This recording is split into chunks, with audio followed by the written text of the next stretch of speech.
নামাজের ইমামতি করছেন সেনা প্রধান, পেছনে নামাজ আদায় করছেন গণপ্রজাতন্ত্রী বাংলাদেশের রাষ্ট্রপতি। বঙ্গভবনের রাষ্ট্রপতি সহ রাষ্ট্রের আমন্ত্রিত অতিথিদের পেছনে নিয়ে নামাজের ইমামতি করেন জেনারেল ওয়াকারুজ্জামান। এমন দৃশ্য ছড়িয়ে পড়েছে সামাজিক যোগাযোগ মাধ্যমে। জানা গেছে ২৬ মার্চ মহান স্বাধীনতা দিবস উপলক্ষে ইফতার মাহফিল অনুষ্ঠানের পর সবাইকে নিয়ে মাগরিবের জামাতের ইমামতি করেছেন সেনাপ্রধান। সামাজিক যোগাযোগ মাধ্যমে সেনাপ্রধানের ইমামতির এমন দৃশ্য ছড়িয়ে পড়ার পর তা নানা মহলে বেশ প্রশংসা কুড়াচ্ছে।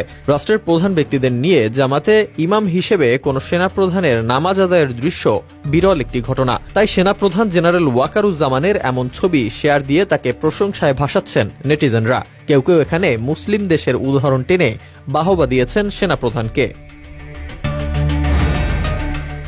ইমামতির এমন দৃশ্য পোস্ট করে আহসান হাবিব নামক একজন সামাজিক যোগাযোগ মাধ্যমে লিখেছেন, বিরল দৃশ্য, সেনাপ্রধান ইমামতি করছেন আর পেছনে মুসল্লি হিসেবে নামাজ পড়ছেন রাষ্ট্রপতি সহ রাষ্ট্রের বড় কর্মকর্তারা। এর থেকে দৃষ্টিনন্দন চমৎকার কিছু হতেই পারে না।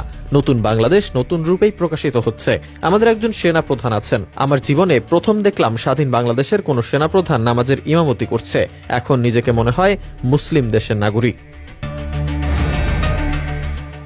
সেনাপ্রধানের ইমামতির দৃশ্য পোস্ট করে মাজহারুল ইসলাম লেখেন, প্রশংসনীয় দৃশ্য, বামপাড়া ঝলসে যাওয়ার মতো।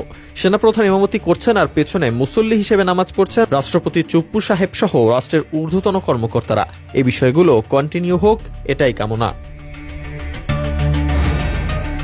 জানা গেছে ২৬শে মার্চ মহান স্বাধীনতা দিবস উপলক্ষে বঙ্গভবনে এক সংবর্ধনা ও ইফতার মাহফিলের আয়োজন করেছিলেন রাষ্ট্রপতি। এদিন ইফতারের পর অতিথিরা অনুষ্ঠান স্থলে অস্থায়ী সেরে মাগরিবের নামাজ আদায় করেন। নামাজের ইমামতি করেন সেনাপ্রধান। সেখানে ধারণ করা স্থির চিত্রে দেখা যায় রাষ্ট্রপতি মোহাম্মদ শাহাবুদ্দিন ইমামের পিছনে চেয়ারে বসে নামাজ আদায় করছেন। মুসল্লিদের সারিতে ছিলেন প্রধান নির্বাচন কমিশনার, স্বরাষ্ট্র সচিব সহ ইফতার মাহফিলে আমন্ত্রিত অতিথিরা।